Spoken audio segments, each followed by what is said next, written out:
haddaynu rabno ilaahay inuu kuu hiiliyo inuu kuu gargaaro inuu nolosha kuu fudaydiyo waxaynu u baahanay cibaadadeennu inay dhadhan samayso cibaadadeennu inay dhadhan samayso hadduu qofku noocaa noqdo acmaashiisa inta soo hadhaana waxay noqonaysaa miduu ku ixsaan samaynayo waayo wuxuu ogyahay inuu rabbigii taalacanayo idan fii kulli axwaalihi yatacaamal maca allah qofkani wax kasta uu qabanayo ka eegi maayo xagga dadka ka soo horjeeda ee wuxuu ka eegayaa maxay xagga rabbigii subxaana wa tacaala hadduu wax sadaqadaysanayo ilaahay buu ugu dhowaanayaa wax fiican buu sadaqaynaya eegi maayo qofkanuu siinayaa ku yihi hadduu hadlayo wax wanaagsan buu sheegaya waquluu linnaasi xusnan baa ilaahay dadka sama ku dhaha waayo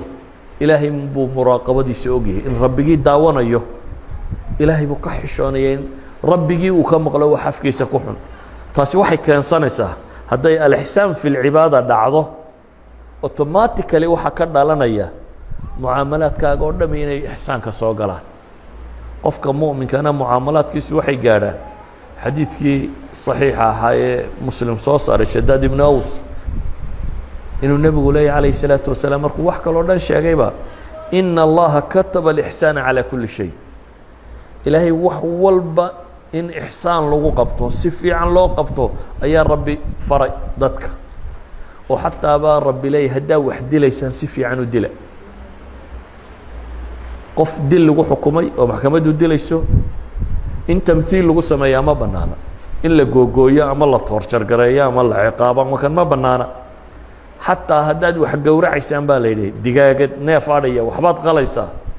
faaxsinu dibxa baa ilaahay yidhi gowraca wanaajiya oo wuxuu nebigu yidhi calayhi salaatu wasalaam mididaada isagoo neefku ku arkay nin soo soofaysa raawisa ku gowrici midaa kirkiraysa aan waxba jaraynin ha ku gowricin midi af badan ha ku gowrac oo nebigu wuxuu leeyay falyurix dabiixatahu ha u raaxeeyo neefkan uu gowracayo idan qofka mu'minkii wax kastoo uu qabanayo ilaahay baa kuu baneeyey inaad xoolaa qalato laakiin ha silcinin sida ugu fudud ee nafta uga bixi karto u gowrac baa layna faraya haddii ay markaa dhabowdo inaynu ixsaanka cibaadada ah samaynayno waxa dhaboobaya ixsaankii layna faray oo dhan ee kale inuu dhab noqdo oo maxaa ka mid ah in waalidkii loo samafalo addaa'ira lula kuugu dhow waa waalidka in loo samafalo adigoo ilaahay ka cabsanaya subxaana wa tacaala daa'irada labaad ku xiga dawi lqurba qur-aanku wuxuu tilmaamayaa qaraabada in loo samafalo daa'irada taa ku xigta kasii agdhadhow mujtamaca intiisa daciifka ah alyataama walmasaakiin iyo walfuqaraa iyo wixii la mid ah in loo samafalo daa'irada kaa kasii durugsan muslimka cumuuman in loo samafalo daa'irada taa ka durugsan mukhaalifka qofka ah xataa kuwaan kula diin ahayn in loo samafalo haddaanu muxaarib ahayn hadduu dagaal kugula jiro mowdic uljihaad la joogo waa gaar laakiin markaa nabad tahay kuwanaa la degantihiin oo kale markay tahay in loo samafalaa baa diintu ina faraysa bale in dadkooda ducafadaa wax la siin karo oo loo samafali karo ducafada aynu sheegaynaa waa maxay cid kasta oo baahan gaalka zakaan la siin karin zakada lama siiyo laakiin sadaqada caamkaa waa la siin karaa hadduu baahan yahay hadduu daciif yahay hadduu jaarkaa yahay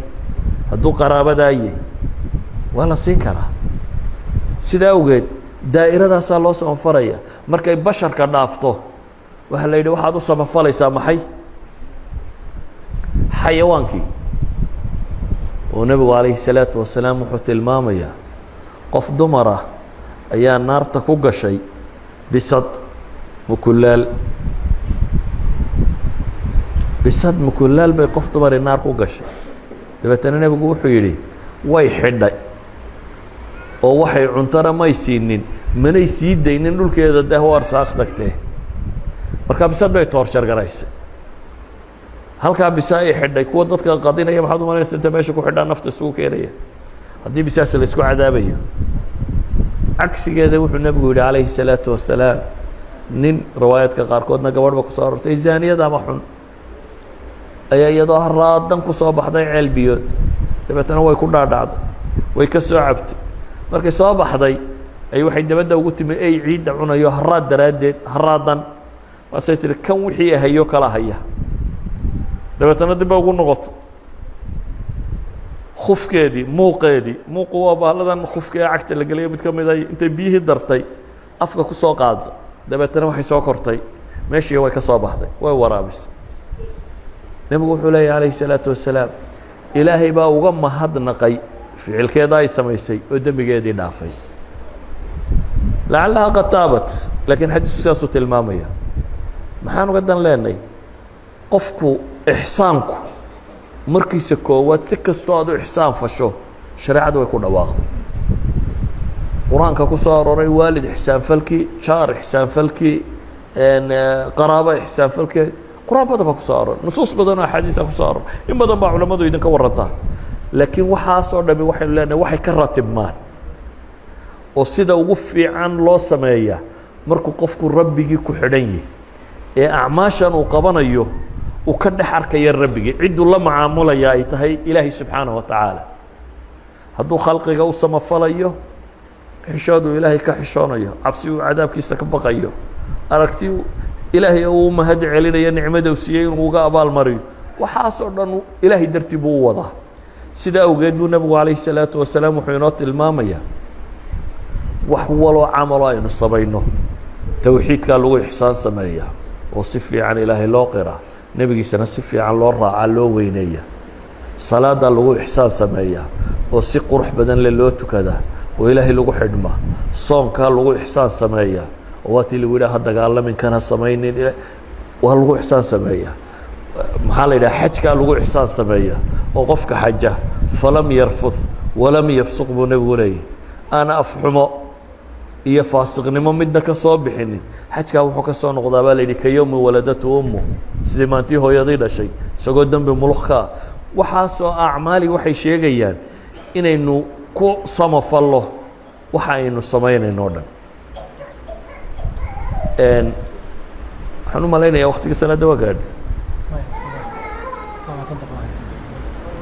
sidaa awgeed waxaynu leenahay qur-aanku alfaadaa tirada badan leh ku soo aroortay ee ixsaanka ka warramaysa dhammaantood waxa ay sheegayaan qofka muslimka ahi inuu samafalo cid walba uu samafalo shaqaalaha kuu shaqaynaya ha noqoto yani nebigu wuxuu tilmaamaya qofka shaqaalaha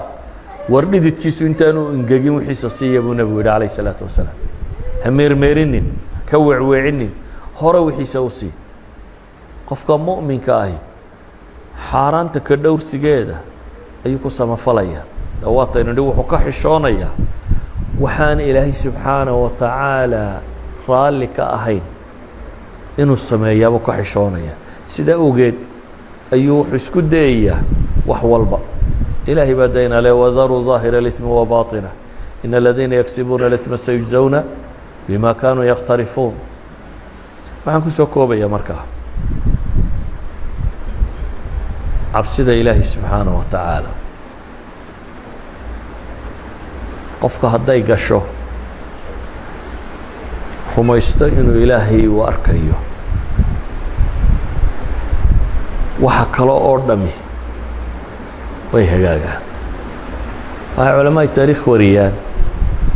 cumar bin اlkhadaab waktigii uu amiiru lmu'miniinka ahaa buu habeenkii intuu ninka haysto ayuu wuxuu soo mari jiray xaafadaha iyo dadka oo wuxuu eegi jiray bal cid cabanaysa wax dhib oo jira kormeer habeen buu soo socday dabeetana wuxuu maqlay xaafad inan iyo hooyadeeda wada hadlaya islaantaa waxay tidhi nacaanihii biyaa ma ku dartay caanihii suuqa aroorta la geynayey ayay islaantu rabtaa in la badxo biyo lagu daro markaase inantay waxay tidhi hooye cumar baa mamnuucay oo yidhi lama ogola caanaha in biyo lagu daro islaantii baa waxay tidhi ina amiiru اlmuuminiina laa yaraaka laan laa yaraaki اlآan amiiru اlmuuminiinku dee hadda ku arki maayee tire shaqada inoo qabo amiiru اlmuuminiinku hadda ina arki maayee shaqada qabo bay tihi inantii baa waxay tidhi إida kaana amiiru اlmuuminiina laa yaraana فإن رب أمير المؤمنين يرانا haddaan madaxweynuhu ina arkaynin amiirulmu'miniinka rabbigii baa ina arkaya bay tihi ilaahay baa ina arkaya sidaa awgeed ma suurtagala bay tidhi inaan markuu amiirulmu'miniinku ama ilaahay marka dadku joogaanna inaan ateeco markaan keli u baxana inaan caasiya suurtagal maaha marka dadku ay arkayaanna inaan ilaahay ka cabsado aanan caanaa badxin marka aan gaar u baxana inaan wax badxa suurtagal maaha waxay yidhaahdaan cumar baa guriga albaabkiisii buu calaamadiyey dabeetana waraysi buu doonay waa reerkaasi waa kuwama reerkii baa loo sheegay inantii baa looga warramay inantaa miyaa la qabaa may inamadiisiiba isugu yeadhay dabeetana wuxuu uhi waryaadhe anigu nin weynoo da-aan oo hadda dumar warkood ma hadal hayo laakiin haddaa cid un guursanaysaan reerkaa inanta joogtaa waa inan ilaahay ka cabsanaysee warardoo taa guursada inamadiisii mid ka mida baa guursaday waxay idhahdaan waa cidduu ka tafiirmay bay idhahdaan cumar bin cabdilcaziiz amiirulmu'miniinkii cadaaladda badnaa ee iyaga ka dambeeyey waa tafiirtii gabadhaa yar baa la idhahdaa oo habeenkaa dhegaysanayey cumar ibn khataab waxaynu uga dan leenahay haddii uu qofku ilaahay cabsidiisu ku waaweynaato oo uu cibaadadiisa ixsaan ula yimaado cibaadadaasa waxay keensanaysaa inay xumaha kaloo dhan ka reebto iyadaa keensanaysa hadday salaadiisu dhab noqoto uu rabbigii habeenkii ku xidhmo waxay idhahdaan markii wakhtiyadii hore nin baa ayaa qola saxaaba yidhahdaa ninka hebele habeenkiina salaaduu tukadaa maalintiina waxbuu yaro qaadqaadaa nebigoo maqlaya calayh isalaatu wasalaam markaasuu nebigu wuxuu ku yidhi sidaa aad sheegaysaan hadday jirto ina salaatuhu satanhaaha buu nebigu yidhi salaaddiisaa ka reebi doonta yacni war kale uma baahna hadduu nin habeenkii intuu istaagan yahay oo rabbigii ku xidhma dabeecada noocaasi ah inuu rabbigii ku xidhan yahay iyadaa samayn doonta buu nebigu leeyahy inay noloshiisa kantaroosho oo gacantiisa kantaroosho u qof dhowr soo noqdo daba ayuha alaxiba waxaan leenahay meel kasta aad joogtaan ilaahay ku xidhmo ku xidhnaantaynu ilaahay ku xidhanaynana xidhnaan dhadhan samaynaysa aan ku xidhnaano inay cibaadadaynu samaynayna noqoto cibaado macno samaynaysa cibaado aad dareemayso rabu الsamaawaati wاlard biyadihi اlmulk wa huwa calaa kuli shayin qadiir inaad ku xidhantoo la hadlayso maanta hadday wax yara ku qabsadaan dadku waxaa laga yaabaa inuu cararo markiiba ka fekero artalow yaa igu dhowaanu tagaa saaxiib qaraabo tol ya waxaba albaab ka dhow baa jira haddaad barato albaab haniya oo wax waliba agtiisa yaalinoo ka dhow baa jira waa intaad habeenkii istaagta inaad rabbiga baridid oo tukatid albaabka ilaahay baa ka basharka ka dhow laakiin maadaama maadiyaadku inagu tiro bateen akhiiran waxaynu noqonnay dad asbaabtuun ictimaado unoo sababtu ay u muuqato laakiin rabu الsamaawaati walardi musabibu lasbaabka baanu inoo muuqanin sababtaba ilaaha fudaydiya idan haddaynu rabno noloshan adduun inay fududaato dadka marka la yidhahdo cibaadaysto caynkan waxay ka fakeraan unoo is idhaahdaan dee akhira loo jeedaa inay ku anfacdo war akhira uma jeedno tan bay ku anfacaysaa tan aynu joogno aynu rabnaa wixii hagaajin lahaa nolosheenna inay nolosheennan adduunyo shaqadeennu aqoonteennu cilmigeennu caafimaadkeennu tacliinteennu dadnimadeennu inay hagaagtaynu rabnaa waxaynu leenahay waxay ku hagaagaysaa markaynu xidhiidhkeennu ilaahay la leenahay uu qurux badnaado markaynu gaadhno xad ducadeenna rabbi aqbalo markaynu gaadhno xad waxaynu doonayno aynu ilaahay weydiisano xad aynu basharkaba ka maarmi karno oo alunsu maca allaahi gaadhno inaynu ilaahay u heshanno oo markaad qur-aanka akrinayso uu dhadhan kuu sameeyo kuu macaanaado oo markaad salaad tukanayso uu kuu macaanaato oo markaad wardinayso ay kuu macaanaato oo cibaadaadku dhadhan kuu sameeyaan oo xumuhu kala qadhaadhaado xumuhu iyo xanta iyo warka torrogta iyo beenta iyo waxaan adduun iyo aakhiratoona wax ka tarin dadku inta badan wuxuu wadaa kuwa psychologiga waxay idhahdaan marar badan baan bini aadamku caqligiisa isticmaalin bay idhaahdaan ee bulshada iyo dadka iyo waxaan u arkay iyo waxa uu iskaga dhaqmaa waayo hadduu caqliga isticmaali lahaa bay leeyihin wax badan muu sameeyeen inaan dadku caqliga isticmaalin miyaa u baahantihin proof soo dadku sigaarka ma cabo muxuu taraa cid tidhi sigaar baa wax tarta miya maqasheen mid caalima mid culamaa mid saynisyahana mid cid tidhi sigaar baa faa'iida le ma maqasheen maya waxyeelle ma leeyihi dee kuwa soo sameeyaa dusha kaga qoray sigaarka dushiisa maxaa ku qoran war waa khatare ha isku cabbin waxaa laga qaadaa kansar iyo waxaase waa khatare ha cabbin baa ku dul qoran dushiisa ku qorantay ka warra adigoo arkaya haddii lagu idhaha caagada tani war waa suna ha isku cabbin aad tidhaha may waa iska yaro qurqurinaya caqligu miyuu jiraa mise ma jiro yani caqliga lama isticmaalin idan bini aadamkan aad arkaysaa marar badan buu isagoo caqligiisa qaba uu diidaa inuu isticmaalo oo naftiisa iyo shahwaatu nafsi iyo waxa iska doondoonayso kale uu isticmaalaya matala khamri aadanahoo dhan wuxuu rumaysanyay one of the poisonous waxyaabaa ugu boysinsan dunida inuu ka mid yahay alcoholku waa poison waxba ma taro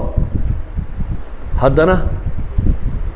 waddanada aleedin horay u mareen waxay idhahdeen laba habeen dadku way fasaxayiin inay waashaan shanacshana waa la shaqeeyaa labana waa la waalaadaa waddanka in yaroo ilaalisaa looga tagaa oo la yidhaahdo iyagu gaadhkay ku jiraan iyo waxaasay ku jiraan intaasaa waddanka o dhan ilaalinaysaa waddanka intiisa kale maxay labada habeen u fasaxiyeen inay waashaan ka warran dad dhan oo isku waafaqay ummadda intay ugu badan ee laba habeen ha waalato in yarina ha miyar qabto waddanka ha ilaaliso yani ma caqligaa la isticmaalay waxaan uga dan leeyahay war diintan iyo cibaadaadkan haddaa si dhaba u raacdaan caqligiinaa ifi doona caqligiinaa noqon doona ku garta maxaa wanaaga maxaa xuma ah qur-aanka iyo diintana akhriyaysaa baa dhadhan idiin samayn doonta marka waxaad macaansan doontaa oo dhadhan kuu samaynaysa ilaahay dariiqiisan inaad hayso aakhirana kulama sugaysee inaad dunida tan ilaahay uu abwaabteeda kuugu furo qanaaco kugu siiyo waxaad heshaad ku qanacdo noloshana ay kuu macaanaato samaysmaya idan waxaan leenahay alixsaan fi lcibaada ixsaanka kale laga warramo oo dhan isagaa fura u ah waalid ha loo samafalo jaar ha loo samafalo asagoon ha loo samafalo masaakiina waxaasoo dhan waxa fura u ah kani hadduu hagaago xidhiidhkaynu ilaahay la leenay subxaanaه wa tacaala oo nebigu markii la weydiiyey uu ku tilmaamay an tacbud allaha kaannaka taraah fain lam takun taraah fainahu yaraak salى اllahuma calى nabiyina mxamedi wعalى alih وصaxbi waslm walxamdu lilahi rabi اlcaalamiin ilahay jidka quman haynugu hanuuniyo asalaamu calaykum